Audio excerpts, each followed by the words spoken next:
Mantan Muhyiddin juga mantan pengurus Front Pembela Islam dulu ya. Pendukung utama. Oh, pendukung utama berarti. Betapa kepinginnya dekat dengan dunia Rasul supaya mendapatkan syafaat Rasul seperti itu. Ternyata kemungkinan besar bukan dunia Rasul. Saya tuh merasa kecewa sekali. Oke. Cara dipikir lagi nggak benar lagi, soalnya Rasul nggak mengajarkan seperti itu. Tapi kenapa dulu panjenengan membenarkan pimpinan panjenengan, sekarang kok jadi sadar? Oke, assalamualaikum warahmatullahi wabarakatuh. Kembali lagi di channel AA DJ.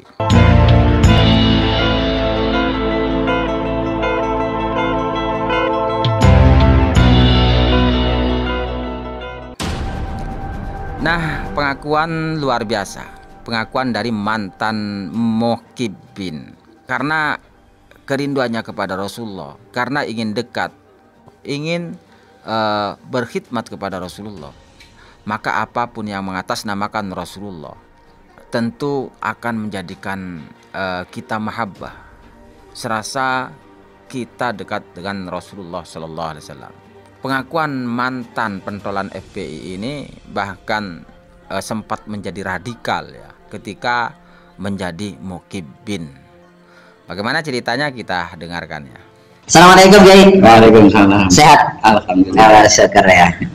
Oke, langsung saja Kiai, karena saya juga kaget waktu mendengar panjenengan ini ternyata mantan Muhyiddin. Mantan Muhyiddin juga mantan pengurus Front Pembela Islam dulu ya. Pendukung utama. Oh, pendukung utama berarti jenderal ya. Apa semua dekat juga sama ini, sama imam besar? Ya, pernah dekat waktu di Jogja. Oh, waktu di Jogja. Oke. Ceritanya gimana dulu? Ceritanya ya, saya sendiri tertarik karena beliau itu duria Rasul. Nah, betapa kepinginnya dekat dengan dunia Rasul supaya mendapatkan syafaat Rasul seperti itu. Maka dari itu segala apapun saya curahkan untuk mendukung kegiatan dunia Rasul tersebut. Tapi ternyata sampai detik ini ada suatu yang supaya diketahui, yaitu adanya pernasaban. Setelah larinya ke situ, ternyata kemungkinan besar bukan dunia Rasul. Saya tuh merasa kecewa sekali. Oke. Itu jenengan aktif di kegiatan ya tentunya berkaitan memang FPI lah ya. Kegiatan FPI itu tahun berapa Kiai? Tahun 97 kalau nggak salah. Tahun 1997 berarti sempat juga pas bergejolaknya tahun 98 itu sudah aktif juga berarti ya? Sudah. Dari 97, 98 itu kan sempat ada kas yang begitu besar ya? Iya. Sampai waktu di Jakarta yang bermasalah dengan Ahok, saya sempat mau ikut juga ke Jakarta, tapi saya pikir-pikir sudah tidak ada gunanya lagi. Enggak, ya itu kan mungkin sekarang ya, waktu Ahok itu kan tahun berapa saya juga lupa. Oke lah, itu sudah berlalu. Kalau panjenengan sendiri, apakah meyakini bahwa dzurriyyah Rasul, keturunan Rasulullah Muhammad SAW itu memang sampai saat ini masih ada nggak? Kalau saya meyakini, apalagi dzurriyyah Rasul, itu pasti ada. Oke, cukup dulu ya. Karena ini yang jadi framing di media sosial yang begitu ramai kan begini Kiai. Bahwasanya orang yang menafikan ataupun tidak percaya dengan Habib bahwa itu adalah dzurriyyah Rasul, itu bahwa kata mereka menuduh adalah orang yang munafik. Hanya saja yang menjadi klaim bahwa orang yang mengaku Habib itu adalah dzurriyyah Rasul sekarang kan nasabnya dikaji lagi gitu kan Kiai. Iya betul. Dan ada beberapa ulama yang memang secara khusus mengkaji nasab ini ya, mengkaji nasab ini, terus bahwasanya dengan penelitian, dengan kitab-kitab yang ada, ternyata ketersambungan nasab dari klan Ba'alawi ataupun para habaib ini nasabnya ke Rasulullah itu ada yang dipertanyakan, ataupun bisa dikatakan malah kalau Kiai itu mardudun dan mengkotek gitu kan. Ini menurut abang panjenengan gimana kan? Atas tujuan dari orang-orang yang mengatakan seperti itu, orang yang mengatakan bahwa orang yang tidak percaya kepada Habib adalah keturunan Rasulullah itu adalah orang yang munafik gitu. Malah ada yang mengatakan begini, lebih ekstrim lagi Kiai, mengatakan bahwa itu halal darahnya. Ini gimana tanggapan panjenengan? Subhanallah.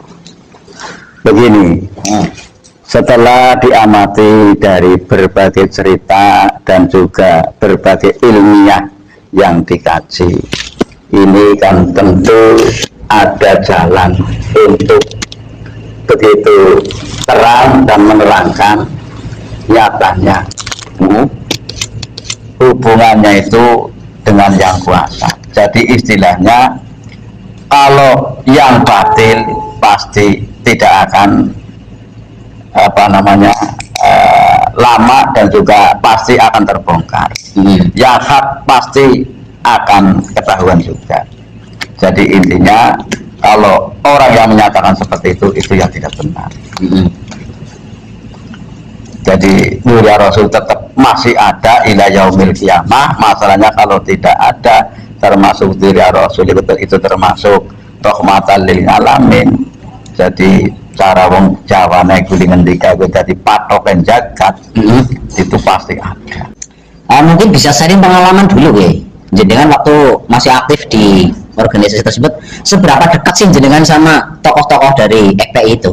Dan apa yang panjenengan ketahui tentang FPI dulu? Ya, kalau masalah itu sudah terlalu lama. Intinya ya, ulama-ulama besar fatwanya dan juga mengajak umat sepertinya itu supaya masuk ke dalam kebenaran. Tapi secara garis keras juga, memang sifatnya sifat keras. Tapi setelah kesini yang saya tidak meragukan kesalahannya lagi, waktu mendengar cerita yang menjelek-menjelekan Gus Dur, itu kan suatu yang tidak pantas. Bahwa Duriyah Hasyim Asy'ari yang jelas-jelas kebenarannya kok sampai di seperti itu kan. Itulah yang menjadikan saya keluar dari semua itu. Tapi kan gini kalau untuk kejadian bahwasanya dulu ini kita cerita flashback jauh ke zaman 2017-2018 dan kesini ya, itu sebenarnya kan udah lama ya udah lama ya. Emang pada waktu itu panjenengan nggak tahu kalau bahwasanya kalau Nun Sewu Habib Rizik ini menjelek-jelekan Gus Dur? Ya tahu, tapi kayaknya masih benar juga secara logik. Ya karena setelah terbongkar semuanya kebenaran dan kebatilan, itu mungkin ya suatu hidayah dari Yang Kuasa. Karena saya tulus mencintai mulia Rasul, dan kemungkinan sampai detik ini bisa dipertemukan dengan Duriyah Kanjeng Sunan Ampel, yang saya jelas meyakini itu pasti masih ada tetes darah dari Duriyah Rasul. Maka dari itu saya yakinnya inilah suatu kebenaran yang disampaikan. Baik. Tapi dulu waktu itu sempat panjenengan masa-masa itu aktif di organisasi tersebut, ini siapa ya, Habib Bahar ini sudah eksis belum? Setelah setelah mendengar ceramah-ceramahnya Habib Bahar, saya malah semakin muak lagi. Sudah nggak percaya lagi. Oke. Ya itu kan banyak ya kata-kata yang disampaikan oleh Habib Bahar, bahwasanya dia kan sangat-sangat dengan bangga, dengan tegasnya mengatakan bahwa dia ada di dalam diri saya mengalir darah Rasul. Saya adalah keturunan Rasulullah yang ke 28, terus berubah menjadi 29, terus berubah lagi ke 31 apa berapa itulah. Itu belum catatan, bisa nasab, nomor urut nasab ini belum catatan ya. Subhanallah. Ya kemungkinan karena saya berniat iktikad di dalam hati kecil, nyampe ke dalam sanubari, bahwa mencintai Duriyah Rasul, mencintai apa yang disampaikan Rasul itu dengan tulus ikhlas. Kemungkinan kalau berjalan ke dalam kebatilan, Allah itu tidak ridho. Makanya sampai sekarang alhamdulillah dipertemukan, ditunjukkan ke jalan yang terang, yang benar, dan benar-benar memang ada kaitan sambungan dzurriyyah sampai Sunan Kanjeng Sunan Ampel itu. Iya, oke. Awal pertemuan ataupun awal panjenengan bertemu dengan dzurriyyah dari Sunan Ampel ini perkisaran tahun berapa? Terus ceritanya bagaimana, Kiai? Awal ceritanya itu Mbak Sunep yang cerita sama saya bahwa masih ada dzurriyyah Kanjeng Sunan Ampel, lantas menyampaikan dengan adanya amalan sholawat, lantas tahun sekitar habis Covid 2019 kan Covid ya, sekitar 2021 itu dipertemukan di masjidnya Majelis Taklim Kiai Muzalid di Karanggedang, dan di situ juga saya berijazah amalan sholawat. Oke. Itu awal pertemuan panjenengan sama dzurriyyah Sunan Ampel yang ke-16. Yang pada waktu itu memang kan Habib Bahar itu mengatakan bahwa sudah putus, tidak ada Wali Songo itu tidak ada keturunannya, gitu kan? Nah, itu kalau mendengar itu panjenengan gimana rasanya? Ya saking gobloknya. Siapa? Dia yang bicara seperti itu. Oke. Masalahnya apa? Bani Adam saja yang dari atas itu panjangan seperti ini, masa yang kemarin Wali Songo itu sudah nggak ada keturunannya, kan suatu pemikiran yang terlalu. Oke. Berarti ini alhamdulillah pada kali ini kita bertemu dengan salah satu kiai, juga pengurus NU beliau ya. Pengurus NU di wilayah Kabupaten Banyumas ya, tapi di desa ya, di Ranting. Ya, di Ranting. Yang beliau adalah ketua Ranting NU, mantan FPI, mantan Muhyiddin dari Ba'alawi, yang telah sadar dan menyadari betul.